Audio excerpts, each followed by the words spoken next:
Yo, it's FPL bringing you the stats, top picks, hot tips, all the league facts. They say Rue rock that solid flow. Subscribe, hit the bell. Welcome to the show. G'day mate, welcome back to the channel. I'm FPL Rue and welcome back to another FPL video. So in today's video, I've been going through my team selection ahead of Game Week 1. So it is the new season, Game Week 1 is fast approaching, and this is how my team is going to be lining up. We'll start off in goal with Flecken. So to be honest, I'm not happy with Flecken at all, but I just can't see a better 4.5 million goalkeeper to pick, to be honest with you. If you think there's one, leave it in the comment section below. But 4.5 million fixtures are pretty good for Flecken over the first few, but he's got Crystal Palace in Game Week 1. Also 13% owned he is. For me, last season for Brentford was shocking. I think they had a lot of injuries. They had Tony out. They had a lot of players at AFCON. I do think they're going to do better this season, but I'm not happy at all with this goalkeeper. So if you do have any suggestions, let me know in the comment section below. Defence, I've decided to start Anderson, Burn and Kwanzaa. So we'll start off with Anderson at 4.5 million. He's just over 22% owned. So the reason I've gone for him is I don't think Palace's fixtures are that good, but I think they do rotate with my other defenders very, very well. They start off with Brentford away, which is not the easiest game, don't get me wrong, but I think it will be a close game, and hopefully it is a 0-0 because I've got Flecken and Anderson. Also, Joachim Andersen in the past has shown he can be goal scoring. He got 2 goals, 3 assists last season, so hopefully he does do well this season. Dan Burn has Southampton at home, a very, very nice fixture. He's 4.5 million as well. He's just over 19% owned. Southampton at home, like I said, very, very good fixture. Then they've got Bournemouth away up next. But yeah, really happy with him. 4.5 million, I think, is a bargain to get into that Newcastle defence. They can't do any worse, really, than they did defensively last season. 2 goals, 2 assists for him as well last season. So hopefully, again, he does start to deliver a few goals. I've also got Kwanzaa in here, so a player I actually didn't have in my initial drafts at all. I had actually Kwanzaa so in my drafts, but I decided to switch it over. He's 4.5 million. He does look like he's going to be next to Van Dijk now, to be honest with you. He just looked very, very solid in pre-season. Last season he started 13 games and he scored 2 goals, so he's got a decent goal scoring record as well. He's just over 1% owned, so a massive, massive differential. And we know Liverpool have some good fixtures to start the season with, especially that Ipswich at home game in Game Week 1. Let me know what you think in the comment section below of the goalkeeper and defence, and I'd love some suggestions on the 4.5 million goalkeeper. Let's get on to the midfield. So with the midfield, we will start off with Mo Salah with Ipswich at home. So 12.5 million, he's just over 35% owned now, so a little bit more people are going after him. 18 goals last season, 12 assists, so not his best, but he only started 28 games and he was off at AFCON. He was injured quite a lot of the season as well, so not his best, but I can definitely see him performing well this season, and he's going to be on pens. Liverpool have looked pretty good, I'd say, pre-season, and obviously they do start the season with Ipswich away, which is a very, very nice game, and I'm hoping Salah can do well, to be honest. I'm taking a massive risk going for Salah. I know a lot of people are going Palmer, Saka, etc. I don't have any of them in my team, but I've got Mo Salah, and I'm putting my faith in Mo Salah, and I'm putting my armband on Mo Salah as well. So massive faith in Mo Salah. I'm hoping he can repay me. Let me know in the comments if you do think that's going to happen, or do you think I'm going to be tricked by Salah? Next up, Leon Bailey, West Ham away. Not the best fixture considering they do play Arsenal in Game Week 2 as well. But I really do like Leon Bailey, and I think he can be a nice pick for this season. He's 6.5 million, just over 4% owned.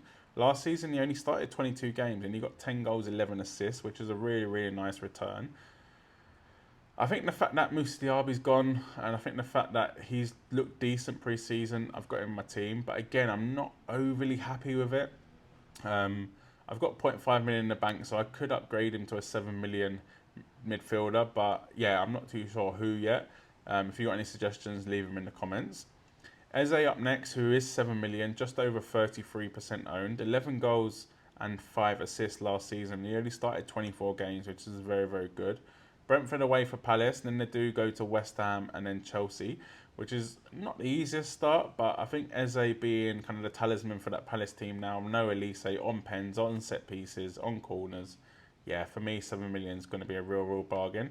And we know Glasner had Palace playing some very nice football last season, and hopefully he can do that again, and Eze can fire. Also got Anthony Gordon.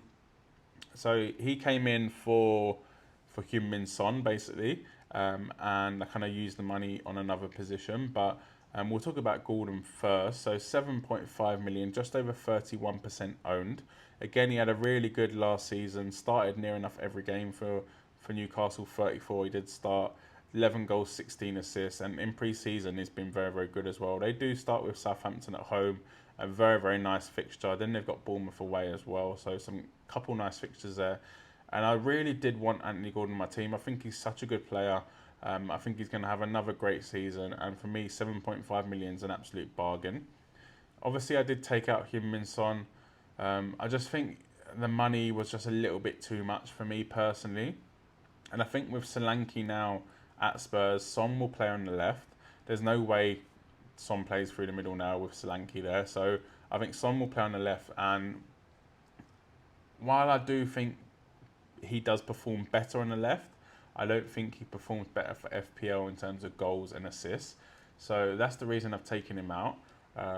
But yeah, let me know what you think in the comment section below. And let's get on to the forwards. So with the forwards, we will start on Alexander Isak. So again, Southampton at home. I've gone for the triple up on Newcastle just because of their first two fixtures. Isak had an incredible season last season, 27 goals, 21 goals, 27 starts, 21 goals, 4 assists. So really, when he played, he returned. I'm not really worried about Wilson. I think Isak will play either or, but I just hope he does play through the middle, to be honest with you. 8.5 million he's just over 55% owned, so it's pretty much in most, well, he is in most people's teams technically, but he's in every team I saw, to be honest. But if you don't own him, leave it in the comment section below. I'd like to know who you've got instead. We'll go for Haaland next, talk about him. So 15 million, 44% owned. We know Haaland's Haaland. A lot of people think it's too expensive, but for me, you're guaranteeing 25, 27 plus goals. And for me, that's invaluable. So that's the reason I've gone for Haaland. 27 last season in 29 starts. So for me, and 8 assists as well. You can't really argue with that. And especially with the fixtures to start are pretty good for Man City. Chelsea away, Ipswich at home is the one. Ipswich at home is the one. The West Ham away, Brentford at home, Arsenal at home, Newcastle away. Then it gets tough. Then it gets good again, game week 7 onwards. So for me, that Ipswich at home game could be anything, and I'm going to want Haaland for that, so they might as well start with him. And then next up, we've got Dominic Solanke, 7.5 million, 20% owned, 19 goals, 3 assists last season in 37 starts. So the reason I took out Son is so I can get Solanke, and I'm saving myself 2.5 million by doing that. And that means I can upgrade that slot and get Anthony Gordon. So for me, for example, I don't think Solanke's going to be on pens, to be honest. I just can't see a world where Son actually gives that up. But potentially he could. And I think Spurs will create enough chances for Solanke with Maddison, Son, Johnson, Kulusevski, Werner, for Solanke to basically get a good goal scoring tally. And I'm expecting him to get at least what he got last season, 19 goals plus. And to be honest, he fits perfectly for Spurs. The fixtures for Spurs are okay, I'd say. They're okay. They start the season pretty well, I'd say. They obviously go to Leicester the first game, but really after that, it is a little bit tricky. For example, they've got Leicester away, Everton at home. Then they've got Newcastle away and Arsenal at home, which is tough. But for me, I think Spurs are going to be very good this season. I think they're going to create loads of chances, score a load of goals. And for me, having their striker at 7.5 million is an absolute bargain. Let me know what you think in the comment section below. And next up, we'll move on to my AI team rating. So before we do get on to my AI team rating, I did want to talk about my bench players. So My bench is not the strongest, to be honest, but I do have 0.5 million if I did want to upgrade that. I've gone for Valdi Marson, so basically the sub keeper for Brentford. There's no need to talk about that anymore, to be honest. Harry Winks as well is on the bench at 4.5 million. Hopefully I'll never have to play him, but he's there. Robertson is going to be a crucial part of the team. He's going to be my kind of fourth rotating defender. I think he's very, very attacking. He's only 4.5 million. Fulham have some good fixtures after they play Man United away. Leicester at home, Ipswich away. Then they've got 2 home games of West Ham and Newcastle. So some really nice fixtures there for Fulham. And I think they kind of went under the radar last season. The defence was very, very good. And for me, I think they're going to have another good season. And I've also got Harwood Bells for Southampton. Again, hopefully I don't have to play him. But if I do, he is pretty good in the air, I've heard. So definitely a good bench there. Not the strongest, but a good bench. I put my team in AI, like I said. 92% team rating, 88% game week rating. I'm pretty happy with that. It doesn't suggest to make any transfers. That I think I've made the right decisions in terms of what players are playing and who my captain's going to be. But if you did want to get your team rated by AI, scan the QR code up there somewhere, or click the link in the description. It's completely free to do that. So yeah, if you do, leave it in the comment section below what you got as well. I'd like to see if you beat me, if you beat 92%. That was it for this video. Thanks for watching. Like the video, subscribe to the channel as well, and I'll catch you in the next one.